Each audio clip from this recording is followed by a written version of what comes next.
One day, King David was walking around the roof of his palace and saw a woman bathing in her home. Her name was Bathsheba, the wife of a soldier named Uriah, who was off fighting in the war. David thought she was beautiful and sent his messengers to get her.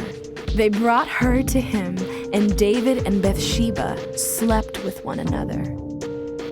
Shortly after, Bathsheba sent word to David that she was pregnant with David's child. To hide what he had done, David quickly devised a plan.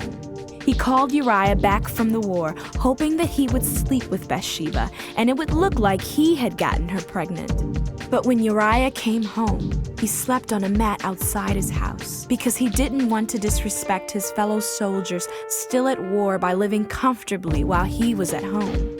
So David came up with another plan. He sent Uriah back to the battlefield and instructed the commander to put Uriah on the front lines of battle, where he was most likely to be killed. And that's exactly what happened. Shortly after, David married Bathsheba, and she gave birth to their son. But God was unhappy with David and sent Nathan to tell him a story. There were two men, one rich and one poor. The rich man had a very large number of sheep and cattle, but the poor man had nothing except one little lamb who was like a child to him. Now a guest comes to the home of the rich man, but instead of taking one of his own sheep or cattle to prepare a meal, the rich man steals the poor man's one sheep and kills it. David was furious. "This man must die for what he has done," David said. Then Nathan said to David, "You are the man." David immediately realized how wrong he had been and confessed to Nathan and to God all of the things he had done. Even though God forgave David, there were still terrible consequences because of his actions. David and Bathsheba's infant son became sick and died. Then, years later, their second son, Absalom, did something no one, even David, expected.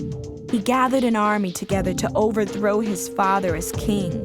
Before the battle began, David gave instructions to his soldiers not to kill Absalom. But during the battle, Absalom was riding a mule under the thick branches of a large oak tree, and his hair got caught in the tree, leaving him hanging as the mule rode away. One of David's commanders, Joab, found Absalom, and despite David's instructions, he and his soldiers drove their spears through Absalom and killed him. Because of this, David was heartbroken. Even after these tragedies, David continued to worship God.